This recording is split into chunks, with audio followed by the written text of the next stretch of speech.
Então hoje nós vamos falar da saúde da mulher, gestação e odontologia. Lembrando, inicialmente, até do ponto de vista mais um livro comum de todos, a Bíblia, que ela cita a mulher desde o início como aquele ser que corrompe, que faz a mentira, que faz fofoca e aí corrobora para poder julgar o Adão para fora do paraíso.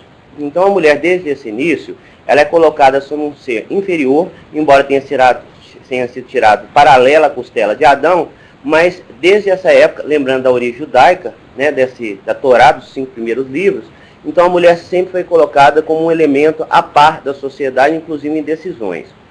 Vale lembrar também que no período antigo, a mulher quando estava menstruada, ela era considerada um ser impuro e ninguém poderia tocá-la naquele período. Essa formação ainda ocorre muito dentro da origem judaica de alguns países asiáticos. No Brasil, como a gente teve formação europeia, da Península Ibérica, de Portugal, muito dessas formações culturais a gente enraizou e também permaneceu com ela até hoje. Só que essa mulher, depois de determinados avanços sociais, ela consegue ter um status e começa a ter voz, principalmente no Brasil, depois de voto. Um outro papel marcante que a gente observa é que após o surgimento da pílula anticoncepcional, a mulher passa então a ter a independência. Ela pode decidir se quer ou não quer engravidar, passando então a ter o direito também sobre a vida. Atualmente nós vamos ver que a mulher se equipara ao homem em direitos, porém ainda falta ainda salarialmente e em muitos países ainda a gente observa ainda uma discriminação muito grande. A gente vale ressaltar que nos países africanos ainda a mulher é desprovida do prazer, onde se faz a amputação do clitóris. Inclusive tem uma piada, para quem lembra dos normais, quando tinha Vani e o Rui, que num determinado momento a Vani fala que, o Rui brinca com a Vani falando que mulher reclama demais e que qualquer aparelho eletrônico é uma grande dificuldade para que ela possa então utilizá-lo. A Vani brinca com ele, fala não, que eles fazem os aparelhos difíceis para poder complicar a vida dela e das mulheres. Nisso passam várias mulheres de vários países do mundo e falando sobre questão da inveja. Quando passa uma africana, ela começa a falar que ela morre de inveja da irmã. Em árabe ela fala e a tradução é embaixo, né, no ícone. Falando que ela morre de inveja da irmã dela porque quando for amputar o clitóris, só amputar a metade. E ainda ela pode ainda permanecer com metade do prazer, em relação à irmã que teve a amputação completa. Lógico que o Estado brasileiro protege a mulher enquanto ela está grávida. Depois que ela não está mais, ou seja, ela teve a gestação completa, as 40 semanas, então o governo parece que se esquece de acompanhar esse grupo populacional, esse gênero então. O interessante é lembrar que se faz muita propaganda para prevenção de colo de útero e para câncer de mama. Mas quando a mulher então apresenta um nódulo, ela até que o momento que ela faça então o exame, faça depois ultrassom ou faça os exames complementares lá para a mesa cirúrgica e prossiga o tratamento quando for um tumor maligno, vai ocorrer então um período muito grande e dessas vezes pode ocorrer metástases ou um agravamento da doença. Então nós observamos ainda que a mulher ainda tem um papel quase que secundário na formação, né, dos grupos populacionais que a gente pode se dizer assim. Nós temos que lembrar que a mulher, ela tem uma alteração de hormônio bem diferente do homem. Enquanto o homem apresenta um fluxo contínuo de testosterona, a mulher vai apresentar alterações dos hormônios por um período de 28 dias, alterando 4 hormônios principais. Com isso, num período que a mulher está para menstruar, lógico que alguns fenômenos do ponto de vista de pressão arterial vão ocorrer. A mulher não pode ter hipertensão nesse período. Então o que vai ocorrer é uma hipotensão arterial. Então a mulher tende a ficar com a pressão abaixo do padrão dela, fora desse ciclo. Isso para evitar hemorragia. E também porque ela retém líquido nesse período através dos hormônios. Com isso, a hemodinâmica dela, ou seja, o fluxo vascular, fica alterado. Daí a mulher passa a ter uma retenção de líquidos na região de membros inferiores. Há também mamas que vão fazer então um aumento por acúmulo e preparação para a gestação, até que ocorra a menstruação. Um dos fenômenos mais comuns que ocorre hoje em dia, que se discute muito na ciência, é se a mulher precisaria ou não fazer uso contínuo de anticoncepcional para não menstruar. Existe uma corrente na literatura que fala que isso não alteraria nada do ponto de vista biológico dela, e outros falam que isso poderia acarretar futuramente problemas nas gestações. Por outro lado, a gente tem que lembrar também que a mulher, o ciclo hormonal dela, favorece com que ela tenha determinados períodos de aumento de camada de epitélio, descamação de epitélio, formação de apoptose, ou seja, morte programada de células. Então, os estudos que vão ser feitos tem que fazer, do ponto de vista longitudinais, para acompanhar como é que essa influência do bloqueio da menstruação pode ocorrer. Em algumas situações, isso é muito importante, que ela tenha um contínuo uso do anticoncepcional, como, por exemplo, se a mulher tiver um ovário policístico, que é quando não consegue liberar o ovócito, e aí então começa a formar cistos dentro do ovário. Clinicamente, a gente observa uma mulher com formação de pelos, na região da mandíbula, formação então de acnes, que é o termo mais correto. Então forma-se acnes, forma-se muita região de infecção, e a mulher então na região da mandíbula, principalmente mandíbulas mais quadradas, são mais visualmente observadas essas formações de acnes. Então a pressão da mulher, ela tem um período no fluxo menstrual, vai diminuir mesmo.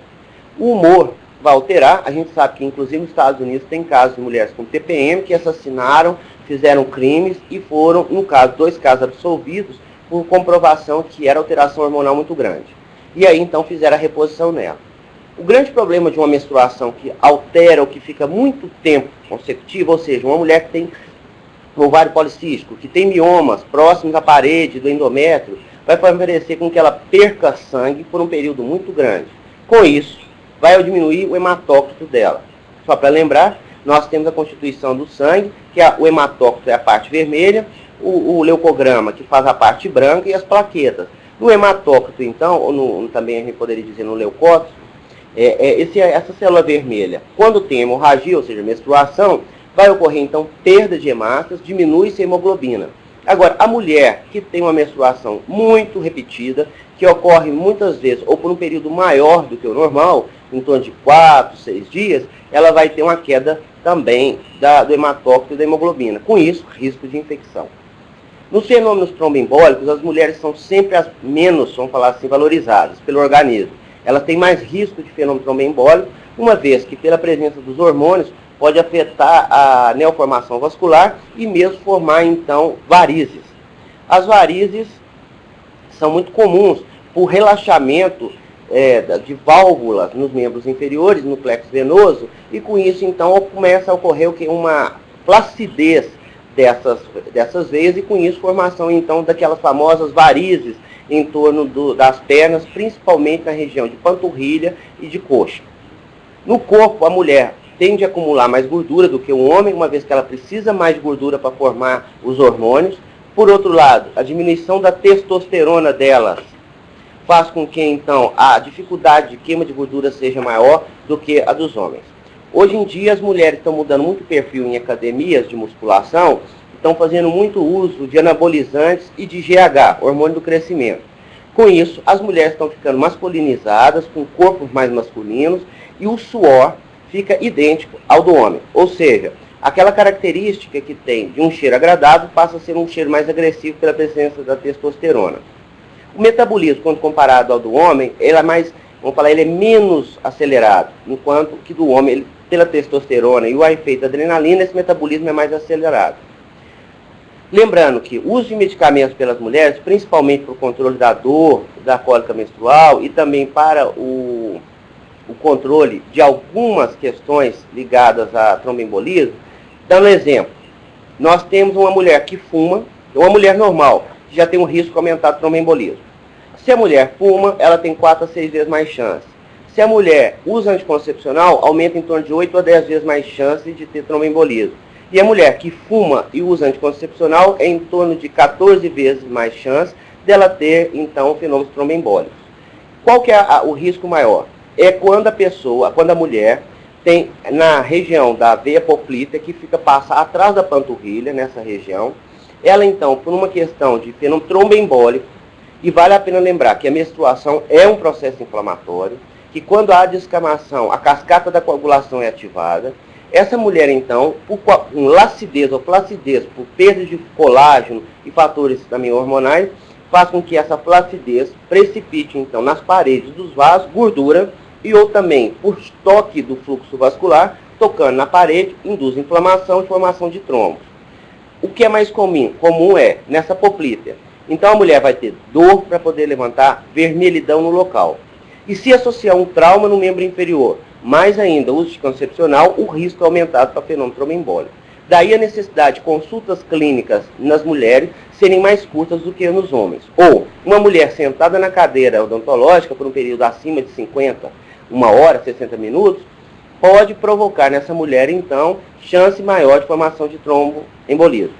O que vale como prevenção é pedir que a mulher faça movimentos com a perna de aceleração, ou seja, como se ela estivesse fazendo aquele movimento que a gente faz de panturrilha. O pé no chão e a elevação, então, do membro, para que ocorra, então, o fluxo e estimulação, então, do retorno venoso. No consultório, como é que a gente pode fazer? Compra aqueles rolinhos de casca de ovo, que é desse tamanho mais ou menos, coloca na altura do joelho e faz com que ela, então, faça o V. Então, o joelho da pessoa fica mais levantado. Ah, mas eu não tenho aqui onde eu trabalho, no centro de saúde.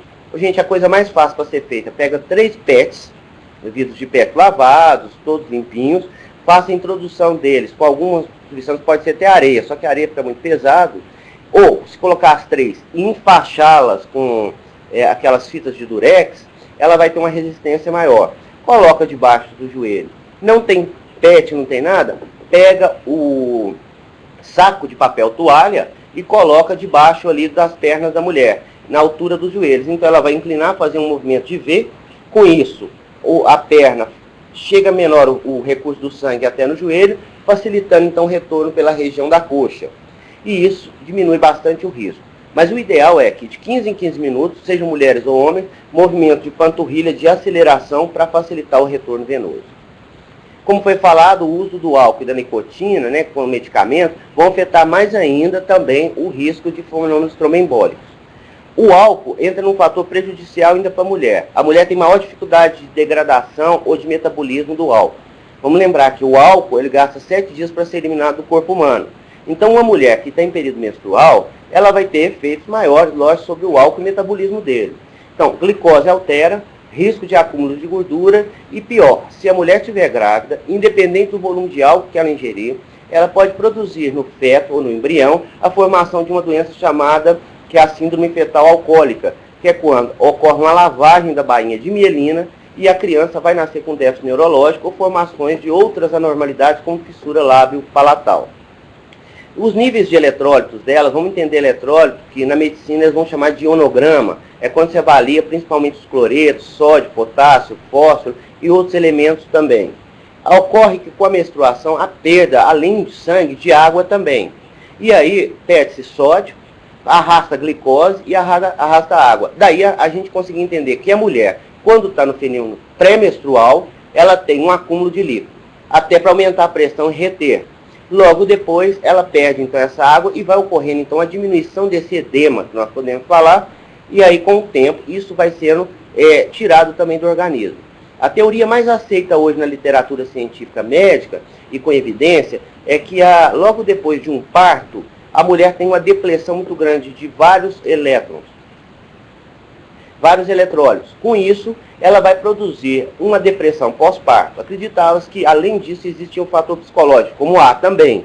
Mas o grande problema para desencadear a depressão pós-parto é a grande perda de eletrólitos e macro e micronutrientes que vão ocorrer nesse parto. Se houver já um problema psicológico, isso vai ser agravado. Daí a necessidade no pós-parto se avaliar o ionograma da paciente para acompanhar isso. Nós podemos pegar mulheres no pós-parto para atendimento de emergência. Só que o cuidado tem que ver é como é que essa paciente está, se ela está compensada ou não, para fazer a correção junto com os médicos desses eletrólitos para não ocorrer nenhuma alteração. Na gestação, o problema do cálcio não é tão forte para a mulher, mas ocorre também. O cálcio ele depende não só do paratormônio da calcitonina, mas também de estímulos da hipófise. Por outro lado, a hipófise está muito comprometida com a gestação. Mas a ordem do organismo é retira cálcio da mulher e joga na formação da criança. Na amamentação, a mulher pode ter hipocalcemia, que é o termo correto, ou seja, diminui a quantidade de cálcio sérico dos ossos dela, levando a uma depressão do cálcio em favor do aleitamento materno. Então, o leite materno não perde o poder dele de formação de anticorpos, íons e outros componentes, mas a mulher fica depletada de cálcio. Essa é uma forma com que a fisiologia humana faz para perpetuar a espécie. Nós estamos observando agora nessa tela que o ciclo menstrual que vai ocorrer. nós podemos dividir o ciclo em média em 28 dias. Nos 28 dias nós vamos estar observando que quando se tem inicialmente, logo após o período de menstruação, se a gente marcasse o 1 como início da menstruação, o endométrio então está descamado. Logo depois, por volta do 8º, 9º dia, começa-se novamente a formação do endométrio.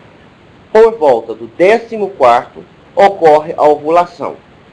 Essa ovulação, então, para que chegue o óvulo no útero e ele esteja com o endométrio na camada correta, vai ocorrer uma proliferação, então, dessa camada por estímulos hormonais, e nós vamos estar observando que, enquanto nós temos na linha vermelha do gráfico, nós vamos ver que nós vamos ter o hormônio chamado FSH, que é o hormônio folículo estimulante, que faz com que aquele folículo, ou seja, dentro do ovário, ocorra, então, o folículo, o aumento de volume dele, para chegar por volta do 14º dia, ele vai ter um pico de aumento, ou seja, ele vai crescer mais rapidamente, e com o hormônio em verde, o luteinizante, ocorre então, luteinizar significa fazer aumento desse ovócito para que ele então seja liberado.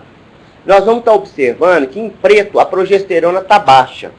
Ela só vai ter aumento após a ovulação, ou seja, a progesterona garante que o endométrio se mantenha numa formação, numa camada mais espessa, para que caso esse ovócito, que aí o óvulo, uma vez que ele expele, ele vai liberar o ovócito, para que ele então faça a liberação e mantenha o endométrio numa camada maior. O quarto hormônio que nós vamos observar é o estradiol, é o azul. Ele tem um aumento, ele é contínuo, a mulher tem que ter o estradiol contínuo no organismo. Então ela vem com um volume até por volta do 11º dia, chegando no 13º, há um aumento muito grande, para que ele logo depois, no 16º, no 17º, comece a cair, e aí sim, a progesterona faça o efeito dela. Então, para garantir uma gravidez, 2 hormônios são fundamentais, a progesterona e o estradiol. Qual que é o macete que a medicina utiliza para fazer com que a mulher não tenha gravidez? Ela mete estradiol na pessoa, ou seja, ela mantém o nível do estrógeno alto, favorecendo então que esse endométrio fique sempre com a camada grande, achando que vai chegar alguma coisa, mas na verdade, como ele está em nível alto, os 2 outros hormônios, o FSH e o LH, entendem que está ocorrendo uma gravidez. Então ele não estimula novamente a liberação do ovócito que vai ocorrer então lá no ovário. Com isso, a mulher então não engravida. Qual que é o risco disso? Nós vamos ter formações muito grandes de camadas de endométrio, logo, nesse endométrio vai passar na camada basal vaso sanguíneo, então a mulher, então nós estamos entendendo que o estradiol é um hormônio intimamente ligado à formação de sistema vascular. Daí, quando a mulher, se ela continuar, a discussão é, mantém-se o estradiol depois que ocorre a menopausa? O grande problema é esse, nós podemos estar formando então riscos de fenômenos tromboembólicos maiores para a mulher. Na gestação, em média, são 40 semanas que vão ocorrer nessas alterações hormonais e fisioanatômicas. Lembrando que gestação não é patologia, é alteração de estado fisiológico. Em média, nós falamos que uma criança nasce a termo quando ela nasce até a 37ª semana de vida intrauterina. Não existe a palavra pós-termo, mas nós podemos utilizar que a gestação pode ser postergada após 42 semanas de gestação, já se considera a gestação prolongada. Em odontologia, para a mulher que está gestante, independente de ser do 1º trimestre, do 2º, do 3º, nós vamos estar observando que essa consulta tem que ser mais curta, evitar o volume de solução anestésica, não estou falando que não tenha que dar, mas nós podemos dar em volume menor, evitar exceder 2, 3 tubetes, para que não ocorra acúmulo. Nós vamos discutir um pouquinho mais para frente, mas só para adiantar, vamos lembrar que a lidocaína, ela é segura, a 2%, associado com noradrenalina ou adrenalina de 1 para 100 mil, a nora de 1 para 50 mil, embora na literatura fala que a noradrenalina, 1 para 50 mil, seria mais prejudicial, mas tem trabalhos de revisão da literatura, como de Castro et al. 2002, Delor et al. 2002, que falam que isso aí não teria problema, que seria até o mais indicado. Embora, eu posso falar para vocês por experiência de CTI, que quando um paciente tem um choque séptico e há uma queda abrupta da pressão arterial, a adrenalina não é utilizada, porque ela tem um efeito cardiovascular maior a longo prazo. E a noradrenalina em diluições maiores, ela é melhor porque ela tem menos efeito cardiovascular diluída quando comparada à adrenalina. E ela fecha mais os vasos periféricos. Agora, eu fico de advogado diabo só para poder aumentar mais a discussão. Pensem o seguinte comigo. Bom, se o anestésico local e o neurotransmissor, ou o vasoconstrictor, que é um neurotransmissor, vai estar associado à solução anestésica, eu não quero que nenhuma delas entre em contato com o vaso sanguíneo na corrente. Então, ao lhe dar nora ou adrenalina em concentrações muito diluídas, ela vai ligar no receptor alfa, vai fazer a vasoconstricção e para ela desligar, ela tem que sair e ser metabolizada. Ou seja, ela perde a função.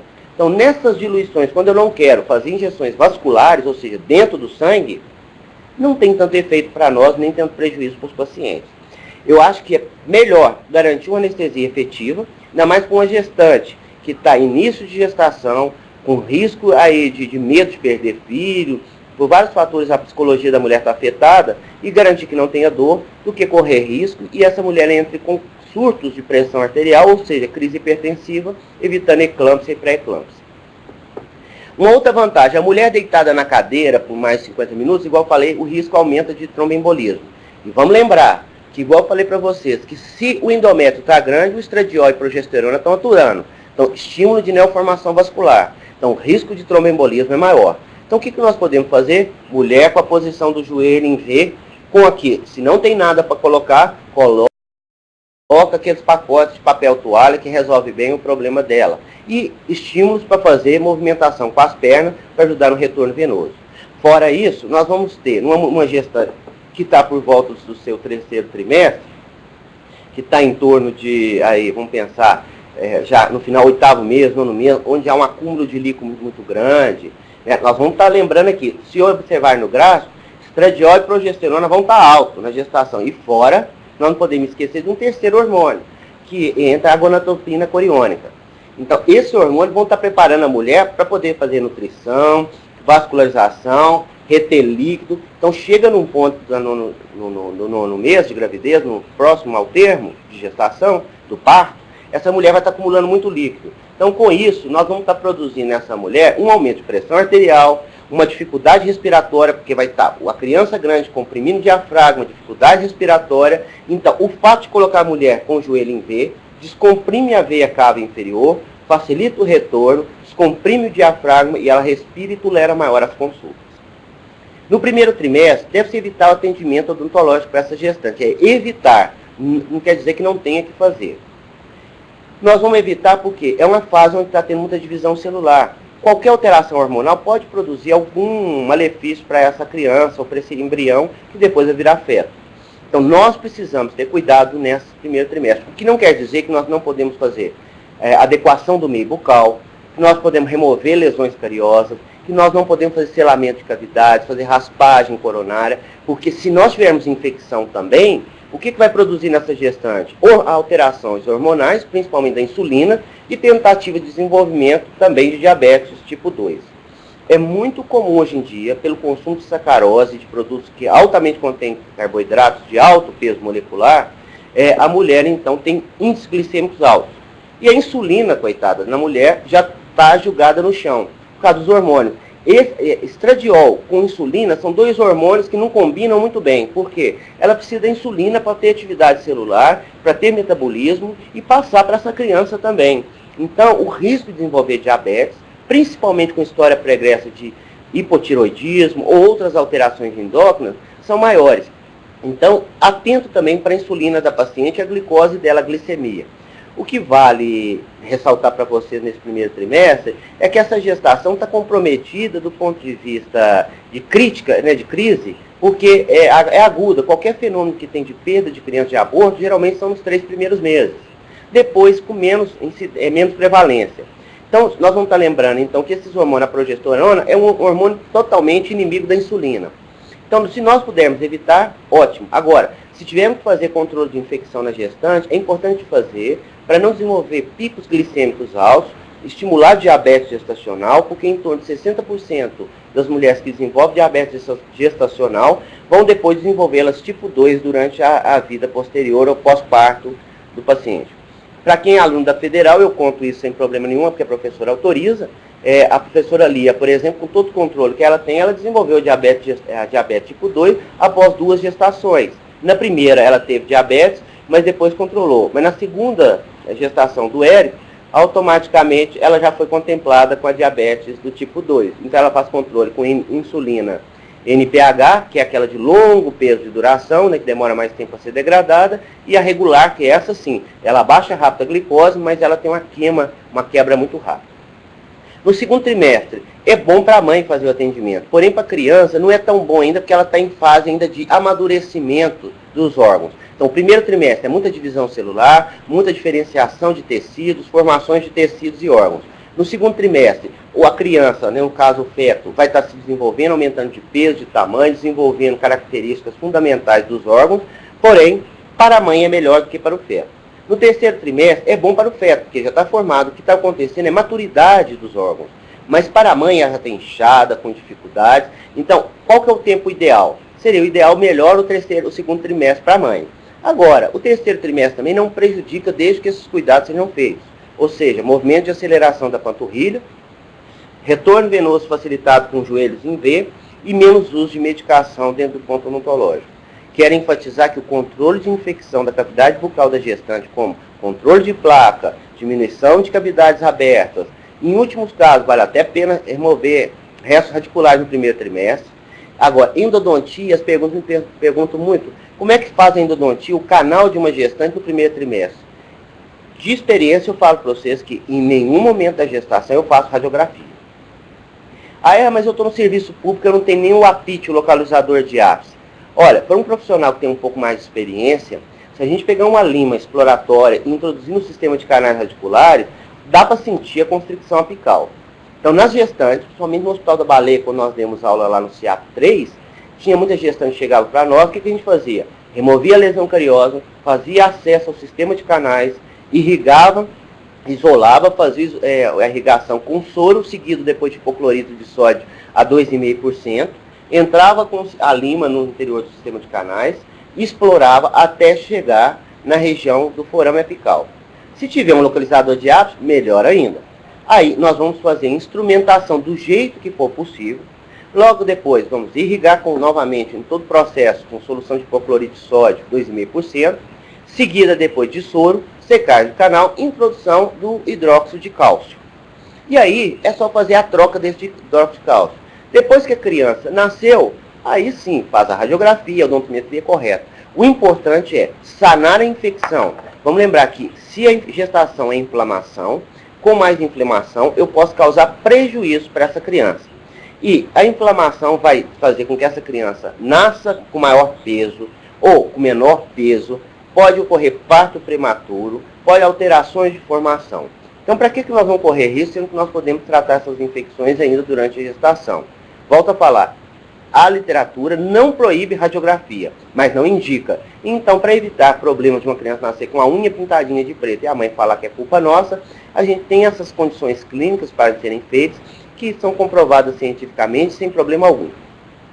Bom, entramos na parte da gestante que vai fazer uma cirurgia e precisa, ou de um tratamento que vai produzir dor nessa gestante. O que nós podemos fazer sem prejuízo para a criança? Nós vamos utilizar duas drogas amplamente utilizadas com segurança clínica e evidência, a dipirona e o paracetamol. Para os alunos da Federal sabem que eu e a Lia defendemos assim, com unhas e dentes a dipirona. Existe muito mito em cima dela. Por exemplo, a granulocitose de medula, displasia de medula, alterações de células hematopoéticas.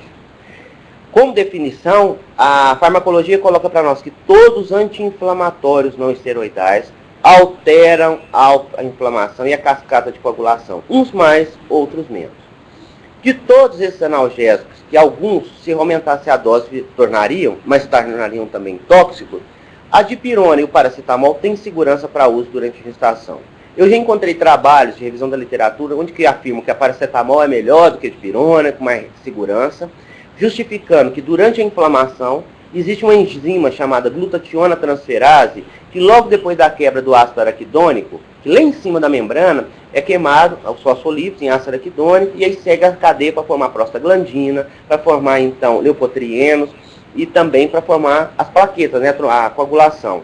Então, nessa fase, não se dá anti-inflamatório para a gestante, a não ser que ocorra uma necessidade muito grande, porque nós vamos estar interferindo diretamente na formação do embrião. E vamos lembrar que o cordão umbilical são duas veias e uma artéria. Se eu tomar anti-inflamatório, vai aumentar a pressão e vai fazer constricção do cordão umbilical. Então eu posso correr um risco de hipertensão, induzir eclâmpsia, pré-eclâmpsia, ou ainda eu posso produzir então um fechamento, a obliteração e ocorrer então a morte do embrião do feto. Então, anti-inflamatório em gestante é a última coisa que a gente pensa, é contraindicado. Então nós podemos utilizar dipirona e paracetamol. Lembrando que a gestante tem muita glutationa, crianças também têm. Agora, se tiver diarreia presente, ou se a pessoa ainda fizer uso de álcool, não use o paracetamol porque ele sobrecarrega o fígado e pode cair toxicidade sistêmica, como nefrotoxicidade e hepatotoxicidade. Então, optem pela dipirona. A dipirona pode ser utilizada 500 mg, ou seja, um comprimido, de 6 em 6 horas, ou paracetamol 750 de 6 em 6. No sistema público, o paracetamol encontra-se de 400 mg. 400 mg é a dose menor que tem, do ponto de vista farmacodinâmico, não tem tanto resultado quanto 750. Então, se no sistema público não tiver paracetamol de 750, optem pela dipirona ao invés do paracetamol. Agora, se a pessoa é alérgica à dipirona, paracetamol então vai resolver. Lembrando que a dipirona é um derivado pirazolônico. Qualquer um da família deles vai ter o mesmo efeito também, mas o consagrado é a dipirona. E o paracetamol podem ser usados concomitantemente. O ácido acetil salicílico é contraindicado porque na literatura relata-se associação com a formação de fissura lábio-palatal. Nós vamos ter também o risco de hemorragia.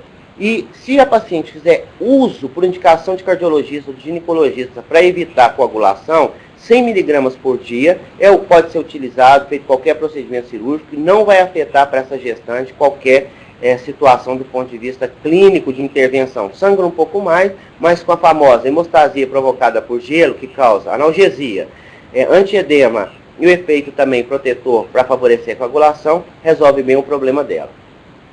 Das soluções anestésicas nós vamos utilizar, vamos lembrar aqui que a lidocaína é o mais apropriado para gestante, quando comparado aos outros. A prilocaína e a articaína não devem ser utilizados porque podem levar à formação de metahemoglobinемia. Todo mundo está no afã com a articaína, só que nós sabemos que ela é um subproduto da prilocaína e pode induzir metahemoglobinемia e a criança ter problemas assim como a gestante. Outras drogas, como bupivacaína, que não tem necessidade, são anestésicos grandes para a cirurgia, a etidocaína, o grande problema dele é a cardiotoxicidade e a penetração nos tecidos, favorecendo então redução ou arritmia cardíaca. Em relação à mepacaína, eu acho que tem que ser muito explorado os riscos delas pelo tempo de vida dela, é muito pequeno ainda, então é desaconselhado. Então, como droga de eleição, nós podemos dizer que a lidocaína a 2% é melhor. Nós vamos ter os efeitos diretos e indiretos provocados pelos anestésicos. Direto, quando ele vai direto na circulação fetal ou no próprio feto, por atravessar a barreira. Agora, indiretamente, quando ele altera o tônus do músculo do miométrio, ou também deprimindo o sistema cardiovascular, levando então ao fechamento do cordão umbilical. A felipressina deve ser evitada em pacientes grávidas, e aí vem uma discussão, mas a felipressina é um tubete, não causaria isso? Eu concordo. Só que a literatura fala que a felipressina deriva da octapressina e do ADH. Então é risco de contração da musculatura uterina. Então nós não vamos utilizar derivados da felipressina. Como o De Castro falou para nós e fez uma revisão da literatura, nós podemos observar que se nós utilizarmos lidocaína 2% numa variação de 1 para 50 mil, ou de noradrenalina, ou ainda a lidocaína 2% de 1 para 100 mil de adrenalina, é garantido e não corre risco para nós. Resumindo então, solução anestésica para gestante ideal, lidocaína 2% associada a noradrenalina de 1 para 50 mil, ou a lidocaína 2% associada à adrenalina de 1 para 100 mil. Igual falei, nós teríamos essa gama toda de anti-inflamatórios.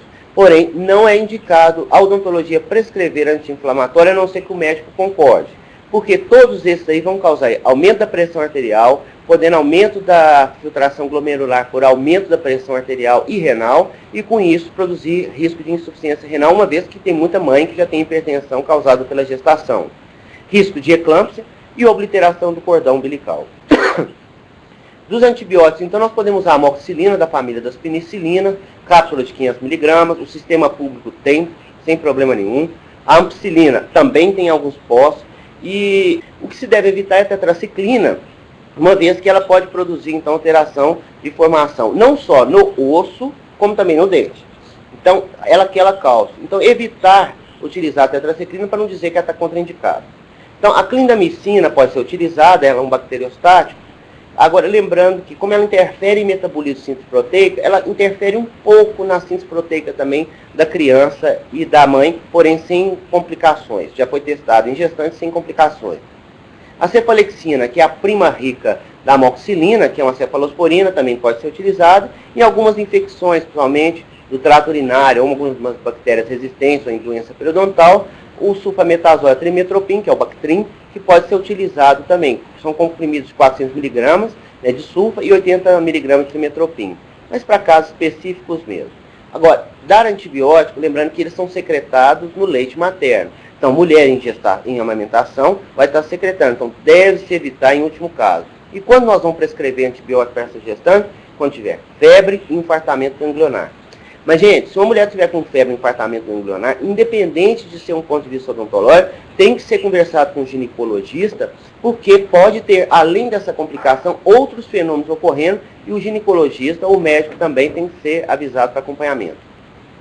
Então, nós vamos trabalhar com antibiótico, quimioterapia e anti-inflamatórios, em trauma, dependendo do trauma produzido, a localização e o indivíduo.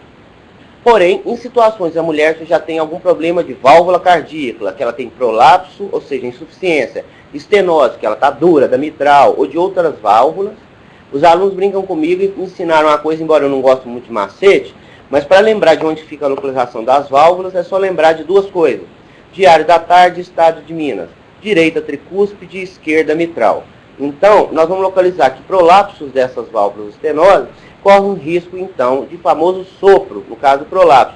E aí é risco de infecção. Para essas mulheres que já estão com alguma infecção, que já estão com anemia, com insulina alta, com diabetes, nós dentistas, para fazer procedimentos invasivos, tratar um canal mesmo para colocar hidróxido de cálcio, fazer uma exodotia, raspagem, sondagem, nós temos que dar 2 gramas de amoxicilina 1 hora antes. Se o paciente for alérgico, nós vamos estar trabalhando então com a eritromicina ou a clindamicina. Nós vamos estar fazendo no fenômeno então de fazer o uso dela corretamente, e aí eu vou mostrar a tabela um pouquinho mais para frente. Aqui as formas comerciais que nós vamos encontrar das medicações, tanto no sistema público quanto no serviço. Outra pergunta que a gente vê muitas vezes fazer é, eu posso confiar no genérico? Bom, 3 coisas no Brasil dão cadeia. Não pagar pensão alimentícia para filho, vender comida estragada e remédio estragado. Então, nós temos que confiar que o genérico ele é idêntico em biotransformação, biodisponibilidade, mecanismo de ação, tempo de excreção, como qualquer outra droga patente. Então, independente do amoxicil ser patente, todos eles que estiverem com símbolo G de genérico, nós podemos confiar que eles vão ser idênticos às fórmulas patentes. E aí entra o protocolo para prevenção de endocardite infecciosa, tipo bacteriana. É a amoxicilina para adultos, 2 gramas via oral 1 hora antes. Da clindamicina, que é uma opção para quem é alérgico à penicilina, 600 mg 1 hora antes do procedimento, 2 comprimidos, que são de 300 mg. Cefalexina ou cefadroxil, adultos, 2 gramas via oral 1 hora antes. Essa tabela é da Dijane, modificada para o Brasil, mas eu queria mostrar que, do jeito que ela foi colocada aqui, ela induz a um erro. Porque quem é alérgico à amoxicilina também é alérgico à cefalexina, ou seja, à cefalosporina. Então, quem é alérgico à penicilina, alérgico à cefalosporina. Então, é contraindicado qualquer uso dessas 2 drogas para quem é alérgico à penicilina. A clindamicina pode ser uma opção. Se não tem no mercado porque ela é mais cara, pode ser a eritromicina, que tem no sistema público. Pode ser dada na dose de 2 vezes o comprimido dela, 1 hora antes, sem risco nenhum. Ou ainda, se puder gastar, e se tiver, a azitromicina ou a claritromicina. Eu não concordo muito de ficar dando azitromicina ou claritromicina para paciente, de uma forma geral, porque nós estamos estimulando a indução de resistência bacteriana. A azitromicina hoje está sendo amplamente utilizada de forma indiscriminada, principalmente na otorrinolaringologia, para tratamento de sinusite. E já está tão ruim o uso dela, que já estão usando agora levofloxacino. Para as mulheres vão lembrar da prima dela no afloxacino para infecção urinária. Ou seja, daqui a uns dias nós vamos estar induzindo em paciente para qualquer infecção, vai para o hospital e toma meropenem, linezolide e polimixina B. São drogas já de potência muito grande, sem necessidade. Então, gente, embora a azitromicina para uso terapêutico, que eu digo no mínimo 7 dias, igual eu falei para os outros, 500 mg de amoxicilina de 8 em 8 horas, mas ela deve ser feita em indicação quando o paciente tiver febre e infartamento ganglionar. Agora, se for gestante, liguem para o médico que pode ter coisa complicando aí também. Infecção em gestação é alto risco para os dois indivíduos, criança e filho. Na alveolite, vamos citar alguns exemplos práticos. A alveolite é um fenômeno inflamatório e não infeccioso. Ela pode ter infecção secundária. Então, o tratamento da alveolite clássica não depende de antibiótico, não depende de anti-inflamatório e nem de analgésico. É simplesmente limpeza do alvéolo e colocação do curativo. Eu prefiro fazer com anestésico tópico, porque ele é farmacologicamente testado, já vem da indústria farmacêutica, o controle é melhor, do que utilizar vaselina, que não tem controle microbiológico nem nada, com uma gota de eugenol. E para fazer a mistura, que são duas substâncias hidrofóbicas, teria que se fazer isso de uma forma muito violenta, impactante na mistura, para que ela possa então se dissolver nessa parafina, que a vaselina é, e aí colocar dentro do alvéolo. Como nós estamos trabalhando em área crítica, que é dentro de osso, mais vale então trabalhar então, com curativo, com a gás estéreo, colocada no interior do alvéolo, utilizando benzocaína ou a lidocaína 2%, a famosa pomadinha anestésica. Tratar a cárie dentária, porque existe um mito para cada um filho, um dente perdido. Lembrando da percepção e a representação de saúde bucal, como na população, o controle da dieta dessa gestante, que diminuir a quantidade de sacarose, aumentar mais proteína. Ah, mas mora na roça, é pobre. Olha, açúcar é muito mais caro do que falar com a mulher para tentar pegar uma couve e tentar melhorar até com alface, que é barato. Quando a gente compara o preço de balas com alface, a alface não chega nem aos pés de bala ou de bombom. O valor. Você tem um pé custando em R$1, R$1,50, enquanto que um bombom muitas vezes está custando R$2. Não discuto o prazer, que eu sei que sem dúvida nenhuma, o consolo de muitas vezes é um doce para poder liberar serotonina e dopamina e melhorar. A higiene é fundamental, uma vez que pode desenvolver também a gengivite gravídica e também estimular o aparecimento, porque altera o fluxo salivar dessa gestante, os hormônios estradiol e progesterona. Então o controle da placa é fundamental. E selamento de cavidades, assim como raspagem de cavidades. E também dos dentes para remoção de placas e cálculo. Lembrando então que doença periodontal tem que ser controlada, tem que ser feita raspagem nessa gestante, para que as crianças não nascem prematuras abaixo de 38 semanas, ou seja, até 37 semanas. Crianças podem ocorrer de baixo peso, estimular aborto, alterações na glicemia e a gengivite gestacional por alteração. O pH da saliva fica mais ácido e alteração hormonal. A pericoronarite pode ocorrer também por causa da alteração, igual eu falei para vocês, dos hormônios. Se ela é leve ou moderada, não há presença de febre e nem infartamento ganglionar. Então, basta o tratamento local com água oxigenada, água quente, água com sal. Quem está no interior sabe que eu uso muito isso lá na faculdade e mando para os pacientes. A gente pega a alfavaca, que tem aos quilos e montes aí na roça, que faz o quentão, que faz o chá de quentão, o chamado chá de príncipe. Manda ferver isso com água filtrada, coloca as folhas, 3 colheres de sopa de chá de folhas de alfavaca, seca e limpa, em água filtrada, que não precisa ferver, coloca num copo, 20 minutos para decantar, e aí depois coloca para fazer bochecho, cospe, e depois a gestante vai tomar. É anti-inflamatório e analgésico, e faz arraste mecânico. Trabalhos mostram que água, antisséptico com clorexidina, listerine, e aí vai triclosan, os outros todos que vão estar em componentes, o arraste mecânico é a diminuição do volume de bactéria. É como se a gente tomasse um banho, removesse aquelas mais superficiais. A flora bacteriana comensal fica. Então, nós queremos fazer arraste, diminuir a quantidade. E aí, introduzir medidas de higiene. Pode fazer polimento coronário, irrigação com água oxigenada, clorexidina no local, mas em casa, peça para fazer bochecho com chá de tansagem ou tanansagem, chá de alfavaca misturado as duas juntas, chá de hortelã também, que é muito bom porque ela é um bactericida e antiparasitário. Então nós vamos ter um conjunto de medidas aí para a melhora do quadro clínico da paciente. Na grave, eu tenho infartamento ganglionar e febre. Aí sim, o uso da amoxicilina tem que ser intervido no caso que as não são alérgicas. Serão 7 dias de uso, juntamente com limpeza e cuidado, fazendo uso dela de 500 mg de 8 em 8 horas. Lógico, se eu encontrar uma paciente que pode pagar a amoxicilina de 875, nós vamos estar fazendo o uso, então, dela de 12 em 12 horas. Para as que são sensíveis à penicilina, nós vamos estar usando, então, já tem resistência, o ácido clavulâmico associado, o clavulin. E aí, então, ele pode ser utilizado. Agora, quem é alérgico à penicilina é alérgico à cefalosporina, nós vamos optar então pela clindamicina ou pela eritromicina. A diabetes gestacional já foi comentada e o importante é controlar os 99 mg por decilitro dela, uma vez que a hiperglicemia estimula infecção, infecção por hiperglicemia. Mais uma vez justificando o controle da doença periodontal e selamento de cavidade. A endocardite nós já comentamos, principalmente a bacteriana, e o protocolo já foi sugerido na parte anterior. Uma das perguntas mais que a gente ouve, a Simone está aqui do lado também, ela tem, às vezes, trabalho com a rede pública, a gente ouve muito dos profissionais o seguinte: prescrevem anti-inflamatório para pulpite. O que resolve pulpite, até hoje nós sabemos, e a Simone tem uma experiência no CA4 com a emergência, é abrir dente. Esse negócio de passar analgésico, anti-inflamatório, é a abertura da câmara pulpar e então o extravasamento daquele edema que se encontra lá no interior dele. Drenagem de abscessos perepicais periodontais, desde que não ocorra febre e infartamento ganglionar, não precisa de antibiótico. A própria via já é o antibiótico natural do organismo.